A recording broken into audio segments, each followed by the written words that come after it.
Imagine calling the cops on someone, and that someone turns out to be the sheriff's deputy who's been investigating your neighborhood complaints for months. That's exactly what happened when HOA tyrant Brenda Whitmore decided to mess with the wrong family. Marcus Chen was debugging code when his phone exploded with his wife's voice. "Baby, drop everything and get to the window. You need to see this."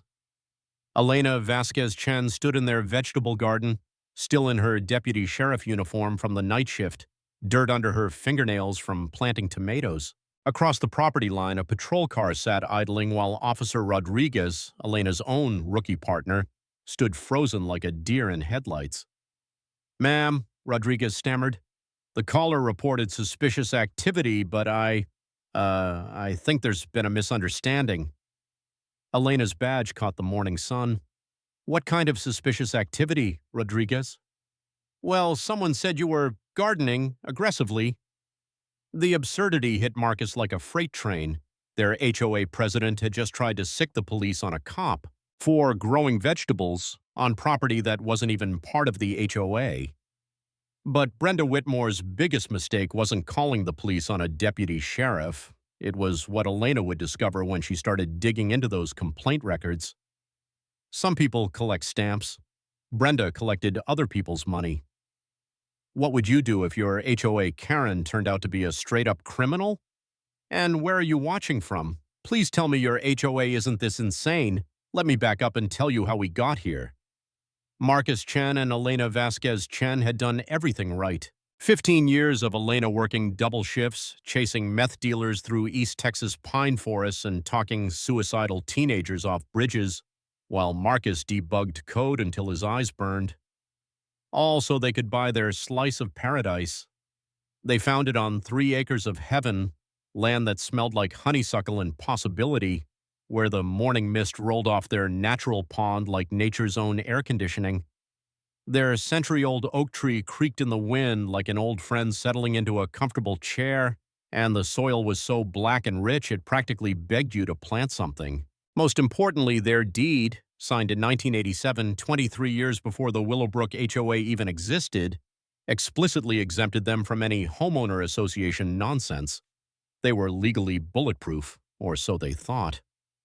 Elena spent her first Saturday off in months working their vegetable garden, her hands deep in earth that felt like chocolate cake mix, still wearing her faded police academy shirt that carried the permanent scent of gun oil and determination. The sound of gravel crunching under expensive tires made her glance up from the weathered fence post she was mending. A white Cadillac Escalade materialized through the morning haze like some suburban Death Star, chrome so polished you could perform surgery with the reflection interior leather that probably cost more than most people's cars. The woman who emerged looked like she'd been manufactured in a country club laboratory. Perfectly highlighted blonde hair that defied both gravity and humidity, yoga pants with designer labels, and a smile that could cut diamonds. "You must be the new neighbors." The voice dripped with that special brand of toxic honey Elena recognized from dealing with wealthy drunk drivers who assumed their daddy's lawyer could fix anything. "I'm Brenda Whitmore, president of the Willowbrook Homeowners Association. We have some urgent matters to discuss." Elena wiped her hands on work jeans that had actually seen work. "Morning, I'm Elena. What can I do for you?" Brenda's clipboard materialized like a weapon of suburban destruction. "Well, there are several violations we need to address immediately. Your vegetable garden violates landscaping standards. Agricultural use is strictly prohibited in residential zones. That rooster is a noise violation. And frankly, your pickup truck is an eyesore that's already affecting property values." Elena's jaw tightened the way it did when some meth head tried to explain why the drugs in their car weren't really theirs. "Ma'am, we're not part of your HOA. This property predates your association by over 2 decades. The plastic smile flickered like a malfunctioning robot. "That's not how this works, sweetie. All properties in this area fall under our jurisdiction now. You'll need to join retroactively and pay back dues. I calculate $3,200 plus penalties and interest." "I'm sorry, but that's legally impossible," Elena said, her cop voice creeping in. "Our deed specifically—" "Listen," Brenda stepped closer, her perfume, something expensive that couldn't quite mask an underlying sourness. invading Elena's space. I've been managing this community for 8 years. I know what type of residents maintain standards and what type create problems. The Martinez family tried this same argument, so did the Johnsons. They all joined eventually, once they understood how things work around here. The threat hung in the air like smoke from a house fire. Elena had heard this tone before from people who thought badges were accessories and authority was something you bought with political donations. Mrs. Whitmore, Elena's voice carried 15 years of dealing with bullies who mistook uniforms for weakness. I understand you take your position seriously, but we have no legal obligation to join your organization, and attempting to force unwilling participation could constitute harassment under Texas law. Brenda's eyes narrowed to laser points. We'll see about that. As the Escalade retreated, spitting gravel like angry spit, Elena noticed Marcus in the kitchen window, his coffee mug frozen halfway to his lips. Neither realized they'd just declared war on someone who collected grudges like trophies, and who had very creative ways of making problems disappear. Brenda Whitmore didn't just escalate. She went full nuclear in less than 48 hours.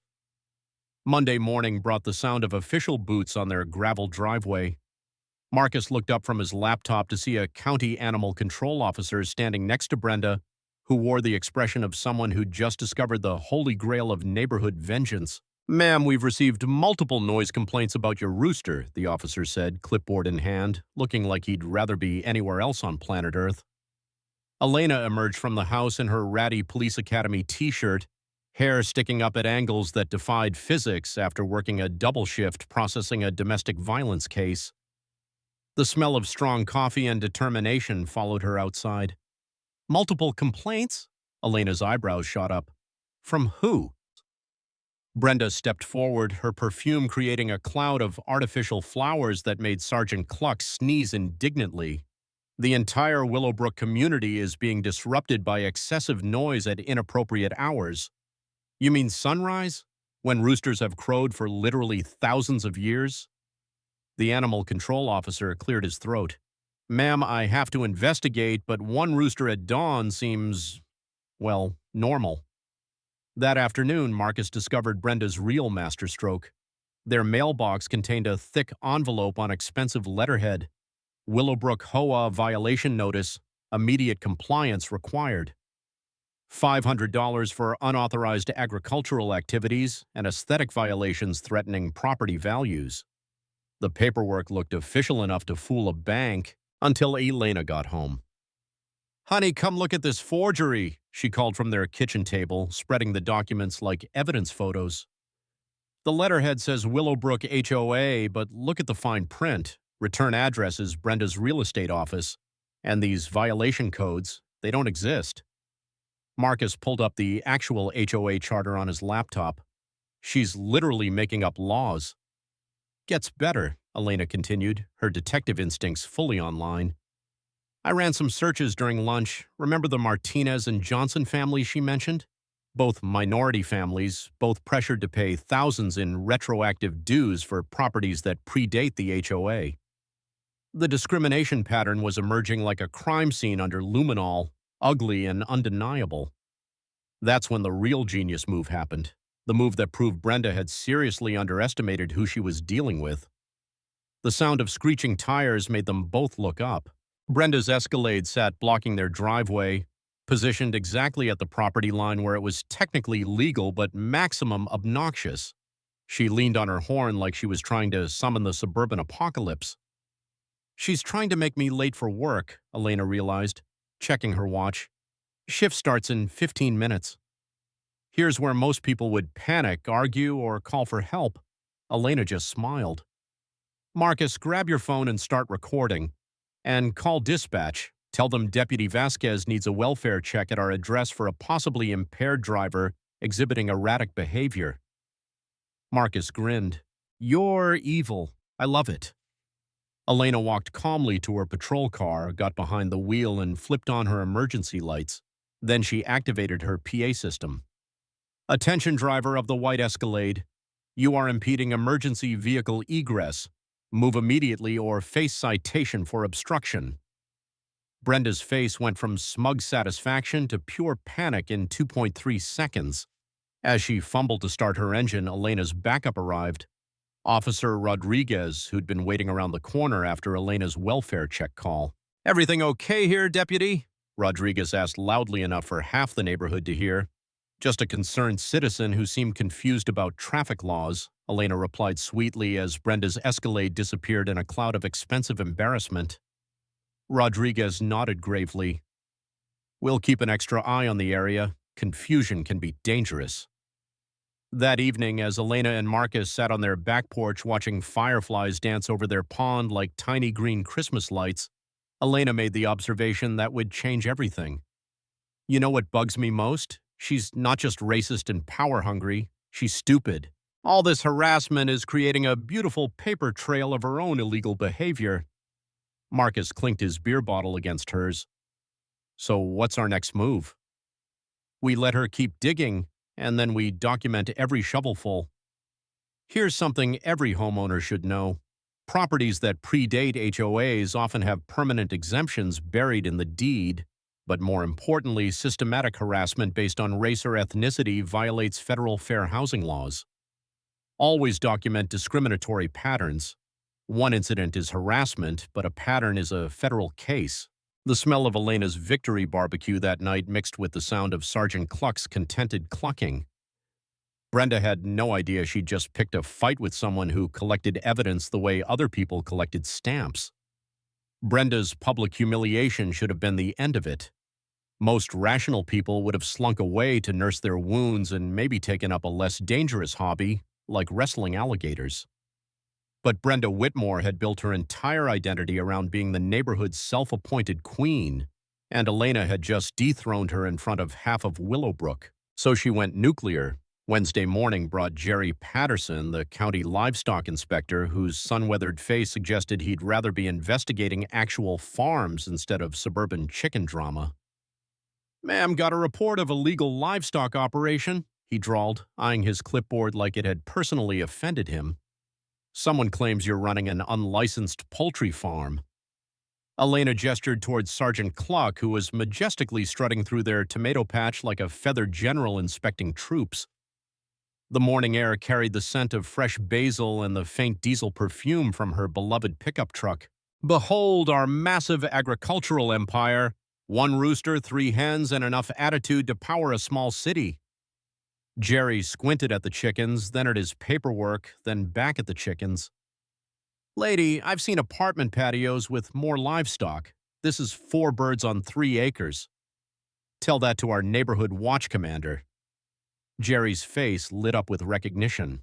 "Oh, hell, this is another Brenda Whitmore special. She reported the Rodriguez family for commercial agriculture because they grow peppers. Last week she called about Pete's workshop being an unlicensed manufacturing facility." He shook his head. "That woman files more complaints than a broken McDonald's ice cream machine." Thursday brought the legal nuclear option. Marcus discovered a certified letter crammed in their mailbox like a paper bomb. "Cease and desist, unlawful interference with HOA operations." The letterhead screamed money, paper thick enough to stop bullets, logos that probably cost more than most people's rent.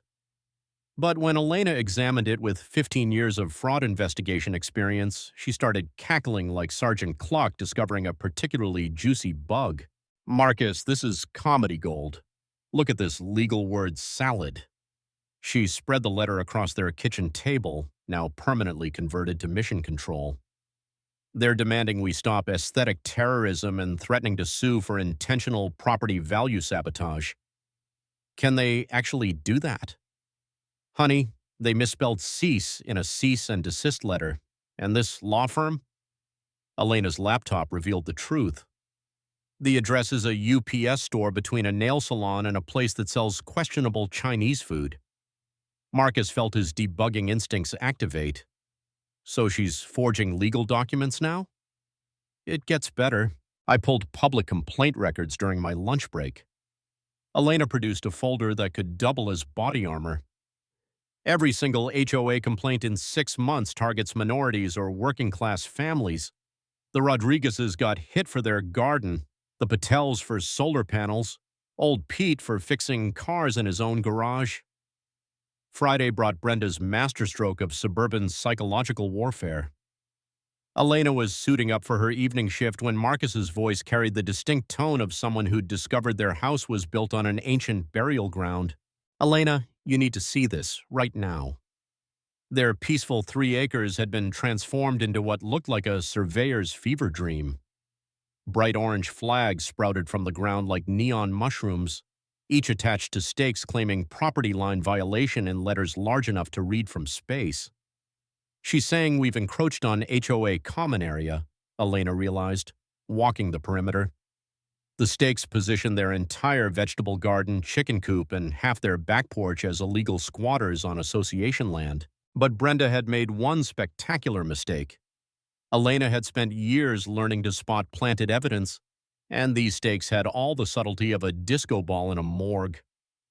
Marcus, grab my metal detector and the crime scene camera kit. 20 minutes later, they'd uncovered Brenda's fatal error. The stakes were driven exactly 18 inches into ground, baked harder than concrete from the summer drought, impossible without industrial equipment.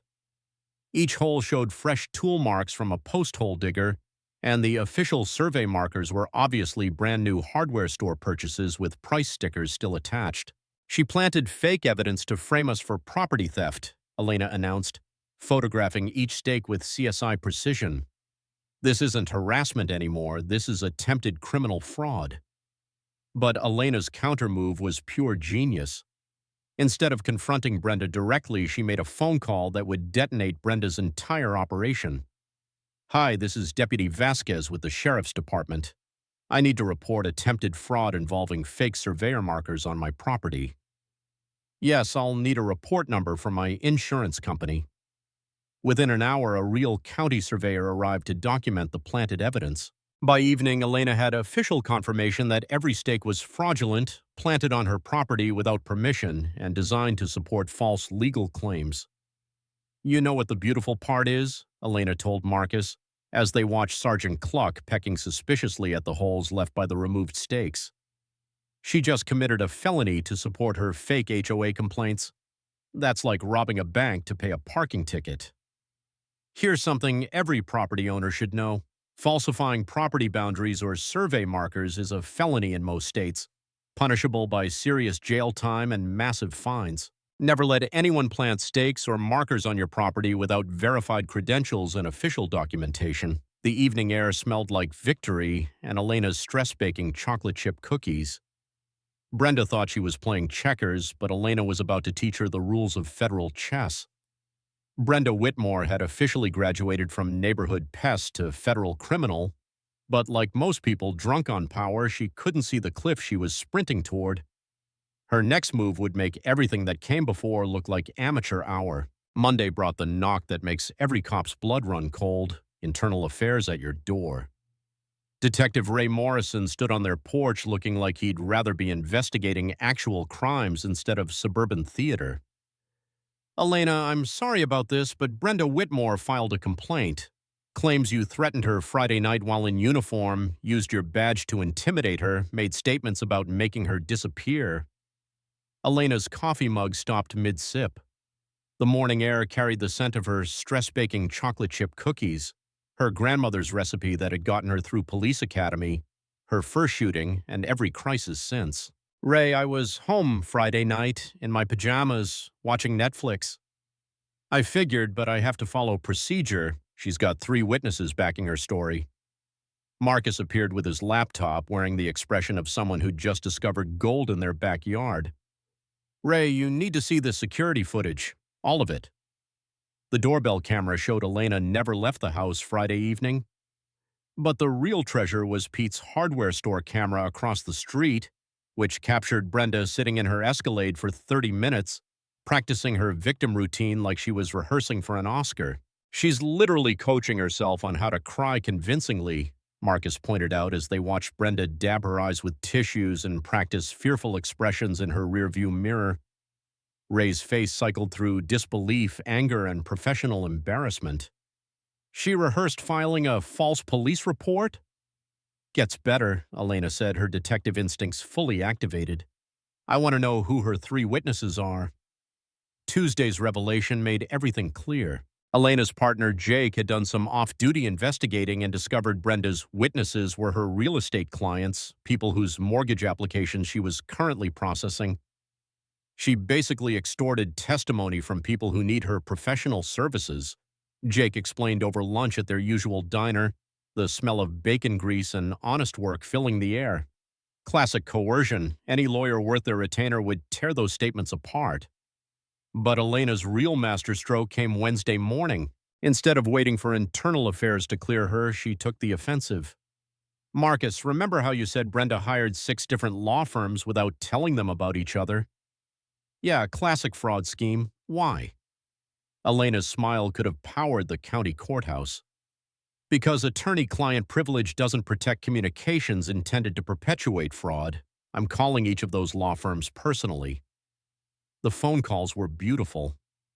Elena introduced herself as Deputy Sheriff Vasquez, explained that their client had filed false police reports and forged legal documents, and politely suggested they might want to review their retainer agreements before proceeding. 5 of the 6 firms withdrew from representation within 2 hours. Wednesday afternoon brought the explosion Elena had been building toward. She was reviewing case files in her patrol car when her radio crackled with the call that would change everything. All units, disturbance at 1247 Willowbrook Lane. Caller reports neighbor destroying property with a baseball bat. Elena's blood turned to ice water. That was their address. She arrived to find Brenda standing in their vegetable garden like some suburban Viking berserker, aluminum baseball bat in hand, surrounded by the shattered remains of their tomato plants and cucumber trellises. Sergeant Cluck and his ladies huddled terrified in their coop while Brenda screamed at Elena's security cameras. You think you're so smart? You think your badge makes you untouchable? I'll show you what happens to people who don't respect authority. Elena keyed her radio with practiced calm. Dispatch, I need backup at my location. Subject is armed with a blunt weapon and actively destroying property. But the real beauty was that Brenda was doing it all on camera. Elena's security system captured every swing, every threat, every moment of the complete psychological breakdown that would end Brenda's reign of terror forever. When backup arrived, they found Elena calmly documenting the scene while Brenda continued her rampage, apparently unaware that she was committing multiple felonies in front of half the sheriff's department. Ma'am, drop the weapon, Officer Rodriguez called out, his voice carrying the authority of someone who'd learned from Elena's training. Brenda turned, still gripping the bat, her face twisted with rage and something darker. She doesn't belong here. People like her don't belong in neighborhoods like this. The racist mask finally slipped completely, captured in 4K resolution for the state attorney general's office. As Rodriguez cuffed her, Elena noticed something that made her cop heart sing. Sarah Kim from 3 streets over, standing at the edge of the crowd with a folder thick enough to stop bullets and the expression of someone who'd been waiting years for this moment. Deputy Vasquez, Sarah said quietly, I think it's time someone looked at the HOA books, all of them. Here's something every homeowner should know. When HOA officers commit crimes to enforce their authority, they lose all legal protections and can be prosecuted as individuals rather than association representatives. Document everything because criminal behavior voids every contract and legal shield they think they have. Elena stood in her destroyed garden watching Brenda get loaded into a patrol car and realized this wasn't the end of the story. It was just the beginning of justice. Sarah Kim didn't just have a folder of HOA financial irregularities. She had enough evidence to make federal prosecutors weep tears of joy. I've been the HOA treasurer for 3 years, Sarah explained as they sat around Elena and Marcus's kitchen table, the devastated garden outside looking like a crime scene under the amber porch lights. Her voice carried the quiet authority of someone who'd spent 40 years making numbers tell the truth. Brenda always insisted on reviewing the books before board meetings, said she needed to understand the finances to lead effectively. Elena poured coffee that smelled like revelation and impending justice. The aroma mixed with the lingering scent of her stress-baked cookies and something else, the electric smell of a case about to crack wide open. Let me guess, her reviews were creative? Creative like Picasso with a calculator, Sarah opened her folder with surgical precision. Every major expense became a profit opportunity. Pool maintenance cost $8,000. She assessed residents 12. Landscaping was 15. She collected 22. The difference went into reserve accounts that only she controlled. Marcus studied the spreadsheets, his programmer brain immediately spotting patterns that screamed fraud. These numbers don't add up, like mathematically impossible don't add up. $67,000 in 3 years, Sarah announced with the satisfaction of someone dropping a financial bombshell. But that's just what I can prove from official records. Elena felt her detective instincts sharpen to laser focus. There's more? Oh, honey, we're just getting started. Sarah's smile could have lit up the county courthouse. Remember all those families Brenda targeted for violations? The Martinezes, Johnsons, Kowalskis? They all paid penalty fees that vanish into thin air, no record in any HOA account. She produced a stack of photocopied checks. I found these in Brenda's desk drawer when she asked me to file some papers, all made out to Willowbrook Management Services. Marcus's fingers flew across his laptop. Willowbrook Management Services is registered to Brenda Whitmore personally. It's not even a real company, just her name with fancy letterhead. The scope of the conspiracy hit Elena like a freight train carrying federal charges. This wasn't embezzlement. This was racketeering. She was running a protection racket, Elena breathed. Pay the fake fines or face escalating harassment until you're forced to sell and move. And here's the part that'll make your blood boil, Sarah continued, pulling out a real estate market analysis. She claimed minority families hurt property values, right? Our neighborhood has appreciated 18% in 3 years, highest in the county. Her targets weren't hurting property values, they were improving them. The quiet accountant's voice carried 15 years of suppressed rage. She stole money, filed false police reports, destroyed your property, and terrorized families based on pure racism, all while getting paid to do it. Outside, Sergeant Cluck had recovered enough from his garden trauma to issue increasingly indignant protests at the injustice of destroyed tomato plants. Even the rooster knew something was fundamentally wrong with this picture. Elena stood and began pacing, her mind organizing evidence like pieces of a federal puzzle. Sarah, how long have you been documenting this? 2 years. I kept hoping someone else would notice, that the other board members would grow spines, that she'd just stop. Sarah's voice cracked slightly. But when she filed false police reports against you, I realized she's not going to stop. People like Brenda don't recognize boundaries. They only understand consequences. Marcus closed his laptop with the finality of someone who just witnessed justice preparing to strike. So what's our next move? Elena's smile carried 15 years of law enforcement experience and the promise of federal charges. We don't just stop her. We make sure she never does this to anyone ever again. The evening air tasted like victory waiting to be served, seasoned with the sweet anticipation of seeing a bully finally meet their match. Elena had built federal cases before, but never with evidence this overwhelming or a team this motivated. By Thursday morning, their kitchen looked like the FBI's wet dream. Evidence boxes stacked to the ceiling, whiteboards covered in financial flow charts, and the smell of justice brewing stronger than Pete's industrial-strength coffee.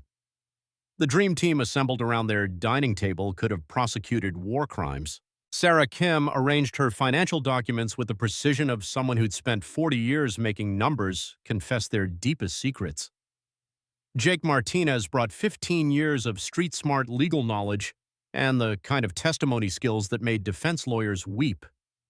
Pete Kowalski contributed something even more valuable, a network of blue-collar connections stretching through 3 counties and the righteous anger of someone who'd watched Brenda target his neighbors for years. Then there was Tom Bradley, the investigative journalist whose eyes had lit up like a slot machine hitting jackpot when Elena called about federal racketeering disguised as suburban community service. This story has everything, Tom said, his coffee-stained notebook filling faster than a confession under interrogation.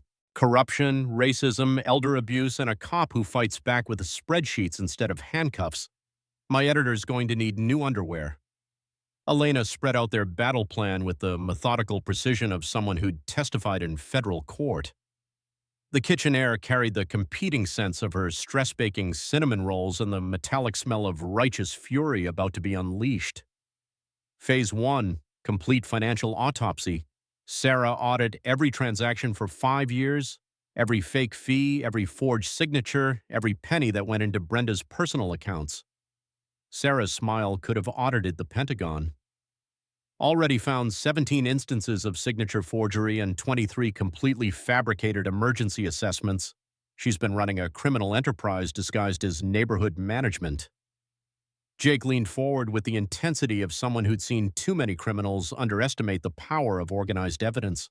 Elena, we're not just talking embezzlement, mail fraud, racketeering, civil rights violations. She's looking at enough federal time to watch her grandchildren graduate college from prison. Phase 2, Media Blitz, Elena continued. Tom publishes his expose this Sunday, 3 days before the monthly HOA meeting, gives residents time to read it and arrive properly furious.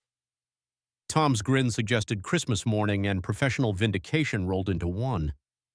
I've already got quotes from 8 families she's targeted. The discrimination pattern is so obvious you could see it from space. Pete cracked his knuckles with the satisfaction of someone about to use 40 years of construction experience for demolition purposes.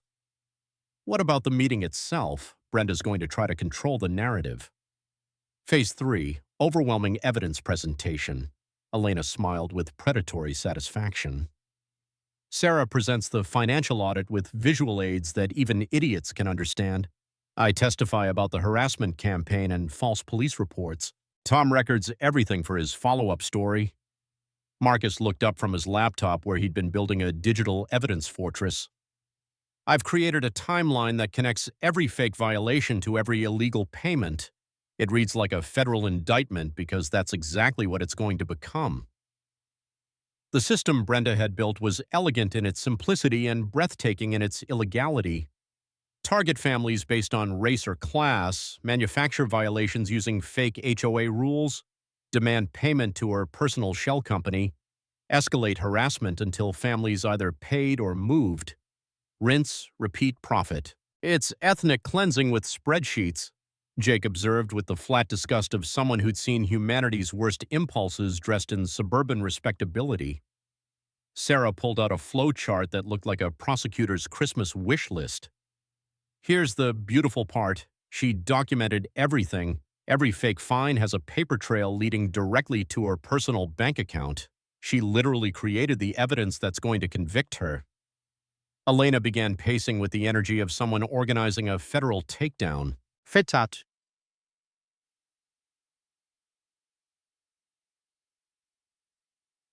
Four.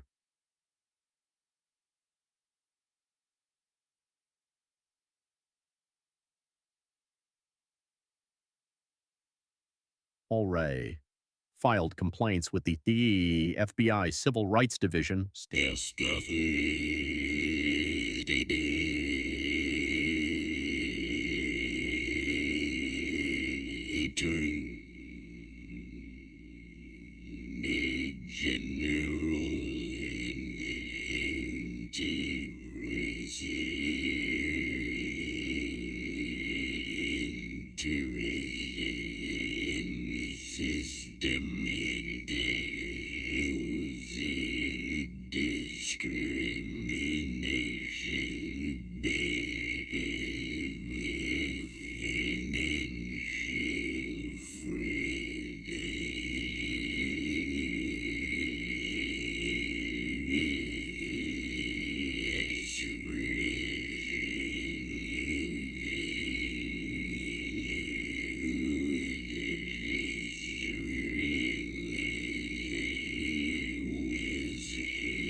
HOA abuse case in America gets a spotlight. You're not just destroying one corrupt board president, you're exposing a system that enables suburban tyranny. The afternoon sun illuminated their evidence like divine approval. Outside, Sergeant Cluck had recovered enough from his garden trauma to issue increasingly sophisticated commentary on the philosophical implications of delayed versus immediate justice. "You know what's perfect about this," Elena said, surveying their war room with deep satisfaction. "Brenda thinks she's untouchable because she's been getting away with it for years. She has no idea that her own documentation is about to become her federal indictment. Here's something every homeowner should know. HOA board members who commit crimes lose all legal protections and face personal liability for their actions. Document every interaction because systematic discrimination plus financial fraud equals federal charges, and the paper trail becomes their prison sentence.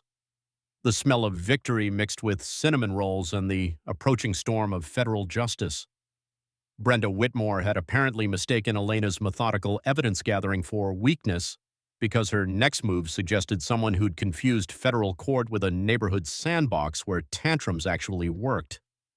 Friday morning brought the kind of call that makes seasoned cops question humanity's capacity for rational thought. Elena was reviewing Tom's draft expose when Captain Rodriguez's voice carried the distinct tone of someone trying not to laugh during official business. "Deputy Vasquez, Brenda Whitmore just filed a complaint with the state licensing board. She's claiming you're using your badge to conduct an illegal vendetta against innocent community leaders." Elena paused, her coffee cup halfway to her lips, inhaling the rich scent of morning brew mixed with the electric smell of someone about to commit spectacular legal suicide. "She's accusing me of abuse of power for investigating her crimes?" It gets better. She's also filed complaints with the sheriff's department, the county prosecutor, and apparently the governor's office, claiming you've created a climate of fear that prevents honest citizens from exercising their constitutional right to community self-governance. The sheer audacity was breathtaking, like watching someone rob a bank, then filing a harassment complaint against the security cameras. But Elena's countermove was pure genius. Instead of getting defensive, she leaned into Brenda's strategy. "Captain, I'd like to formally request that Internal Affairs conduct a full investigation of my actions, public, transparent, with complete documentation." "Elena, you sure about that? Even obvious bullshit has to be investigated." Elena's smile could have powered the county courthouse. "I'm counting on it. When they review my conduct, they'll also have to review all the evidence I've collected. Brenda just demanded that the state officially examine every crime she's committed." Saturday brought Brenda's attempt at old-fashioned corruption. Pete called with news that made Elena wonder if Brenda had been taking strategy lessons from cartoon villains. "Elena, honey, you need to hear this recording." Pete's voice carried the satisfaction of someone who'd just watched a fish jump into the boat. Brenda came by the store with a business proposition.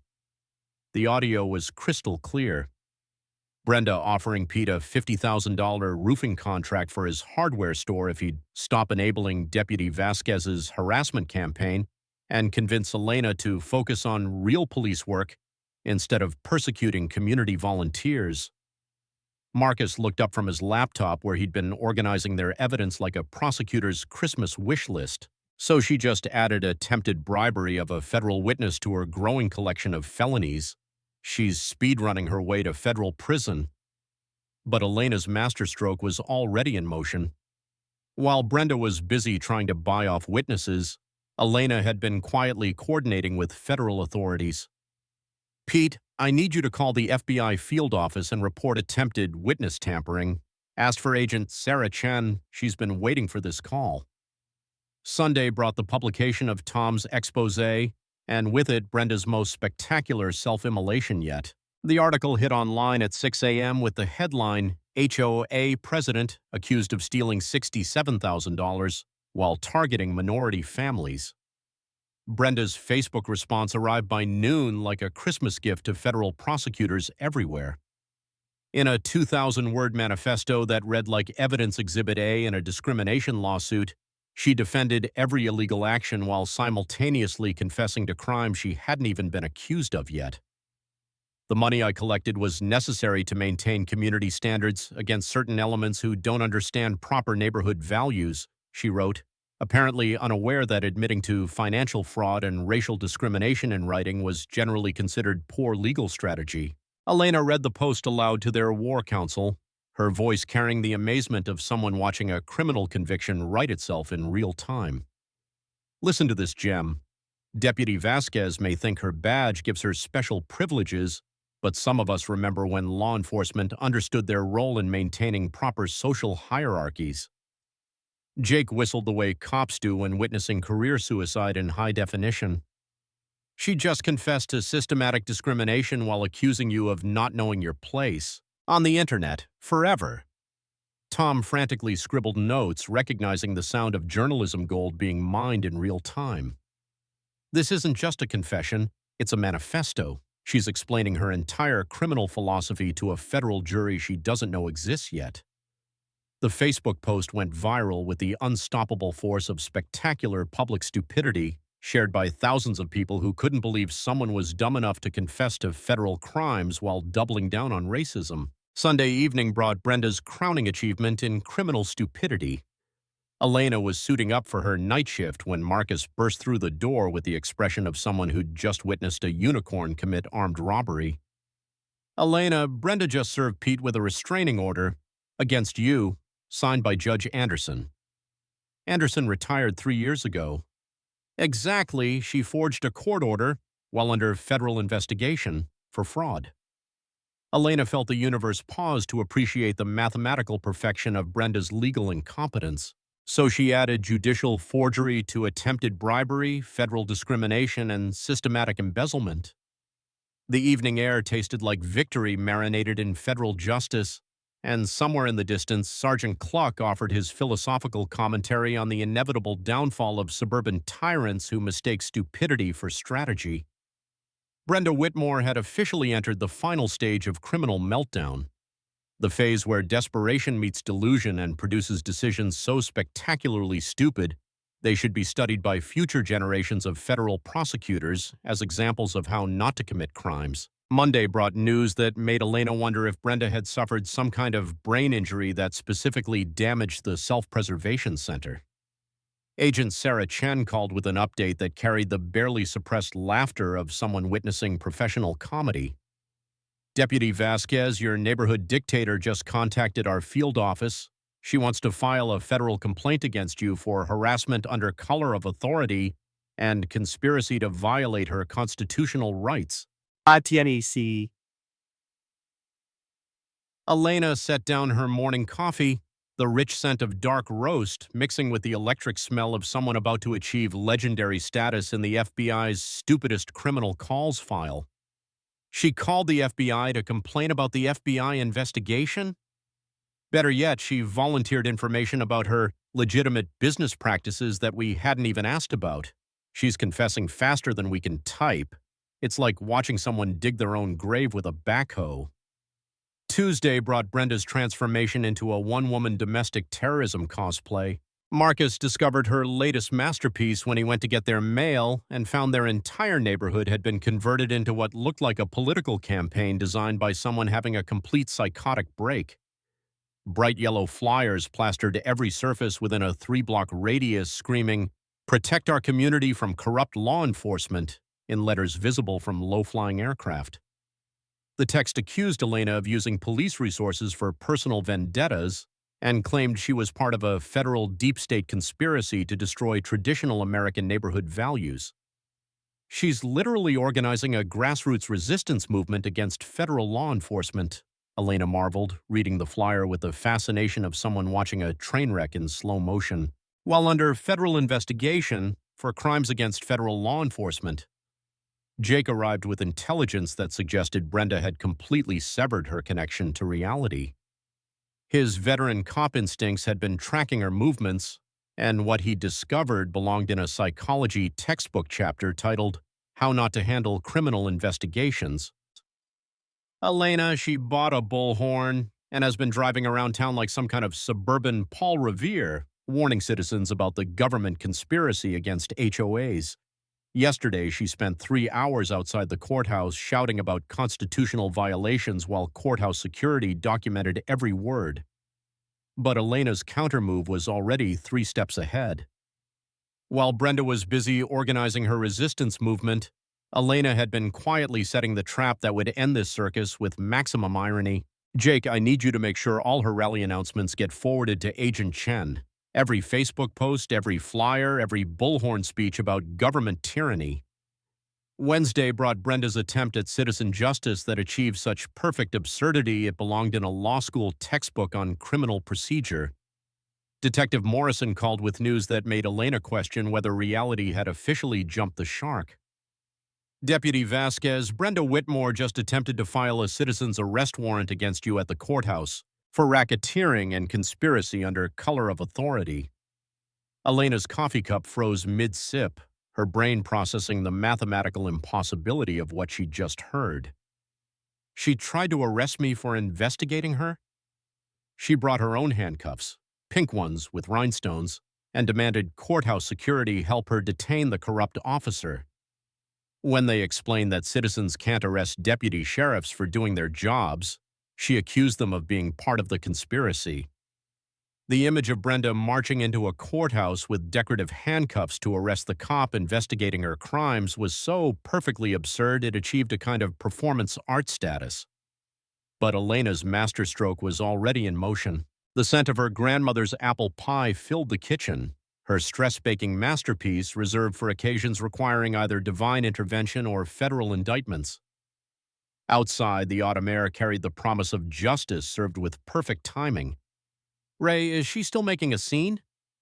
Oh yeah, she's in the courthouse parking lot giving impromptu press conferences to anyone with a smartphone, claiming she's a political prisoner being persecuted for defending American values against federal overreach.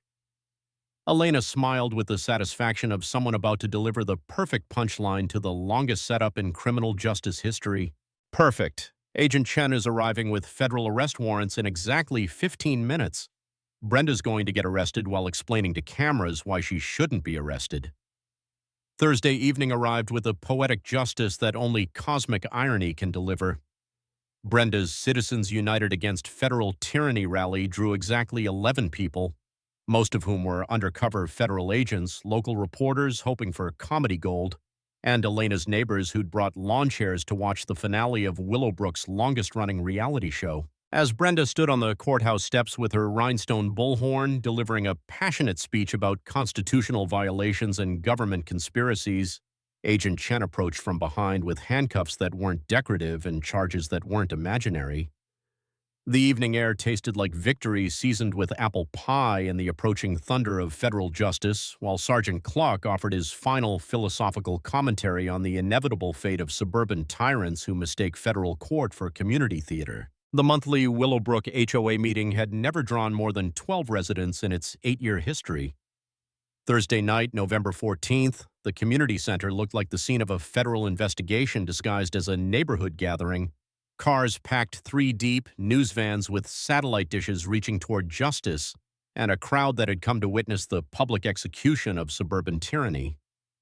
Elena arrived at 6:45 p.m. wearing her dress uniform with every commendation earned through 15 years of putting actual criminals behind bars. The autumn air carried the electric scent of anticipation mixed with diesel exhaust from Channel 7's news truck and the sweet aroma of Pete's Victory Barbecue wafting from his tailgate celebration in the parking lot.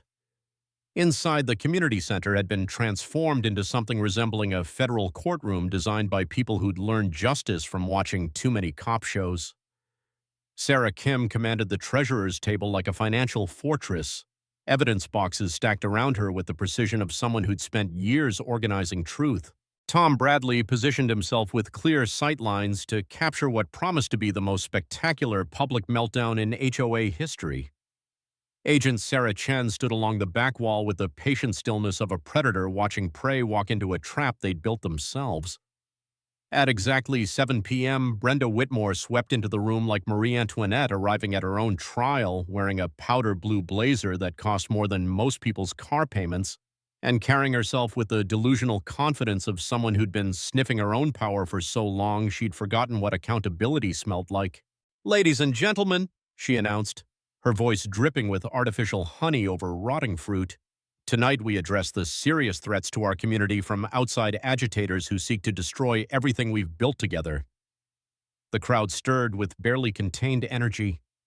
Elena noticed Mrs. Rodriguez gripping printouts of every fake violation notice, her knuckles white with years of suppressed rage. The Kowalskis sat front and center with documentation thick enough to stop bullets.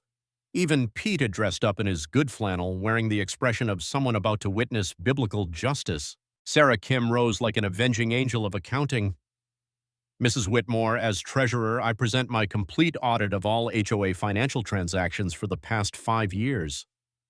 The projector screen blazed to life with spreadsheets that told the story of systematic theft disguised as community service.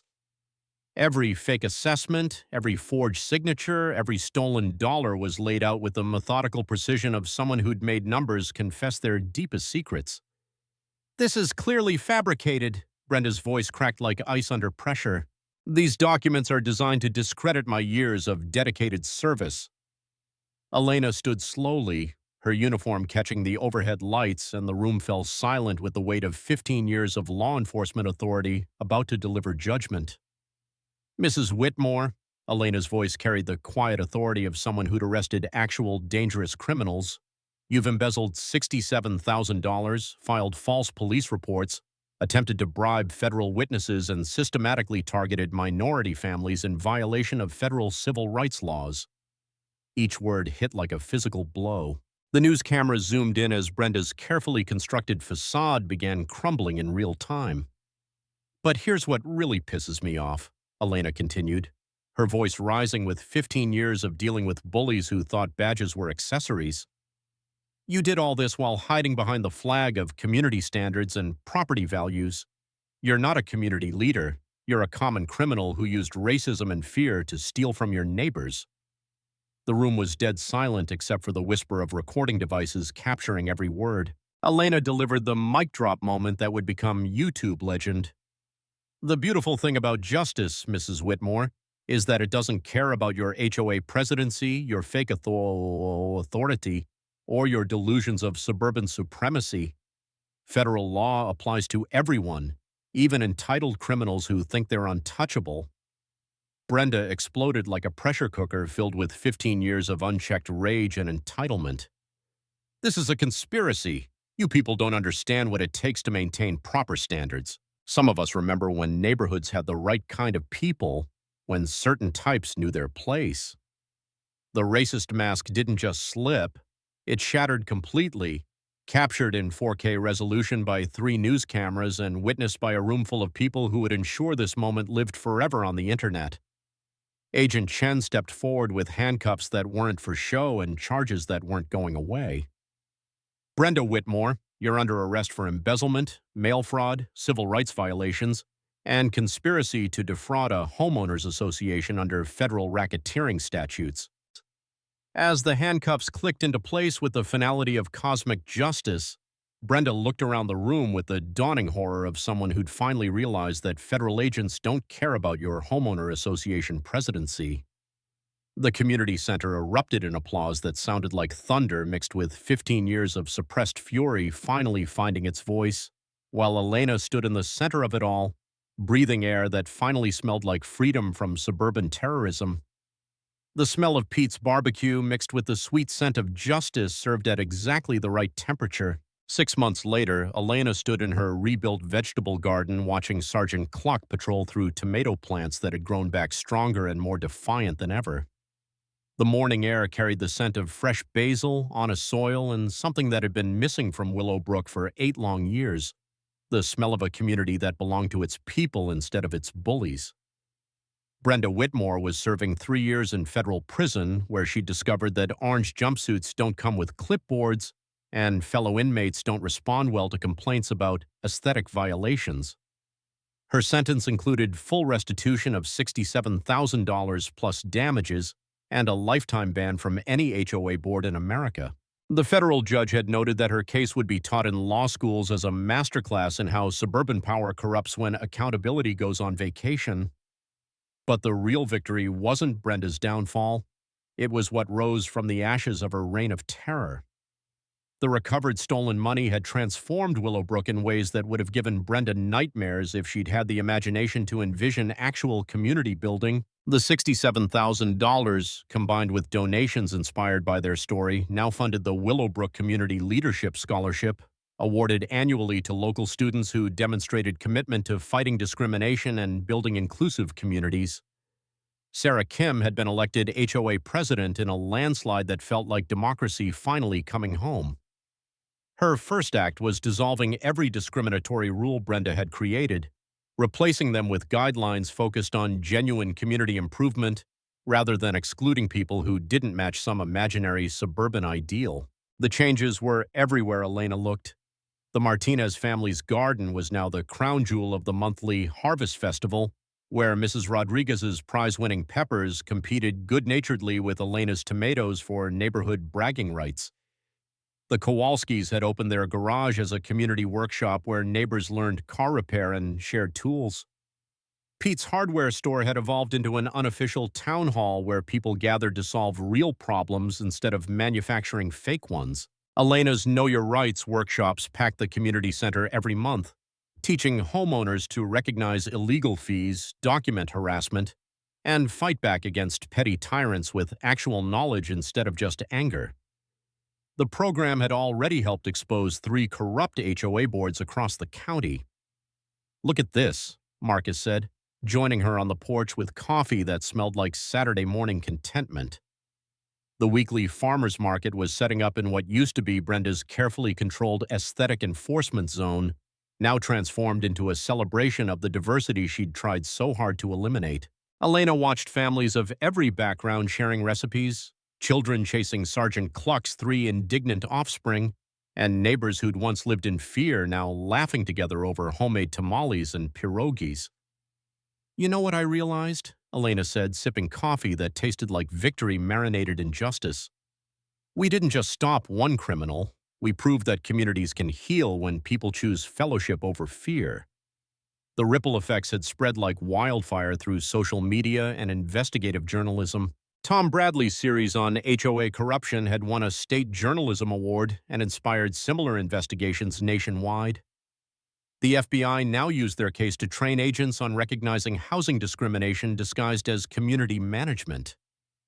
Marcus's documentation system had been adopted by the state attorney general as the gold standard for investigating HOA fraud. His website, Know Your Deed, had helped over 5,000 homeowners research property rights and fight illegal assessments, creating a network of informed citizens who refused to be bullied by clipboard-wielding wannabe dictators. Elena still received calls from homeowners facing similar harassment across America. Each story reminded her that Brenda wasn't unique. She was just one example of what happens when small minds get drunk on petty power and forget that real authority serves people instead of controlling them. The evening air carried the sounds of children playing where discrimination once ruled, the scent of diverse families cooking together, and the promise of communities that could choose love over fear when given the chance. As Elena watched Agent Chen arrive with her family for their monthly potluck, a tradition born from the ashes of Brenda's hatred, she realized this was what victory actually looked like. Not handcuffs and headlines, but neighbors who felt safe enough to be themselves in their own backyards. Ready for whatever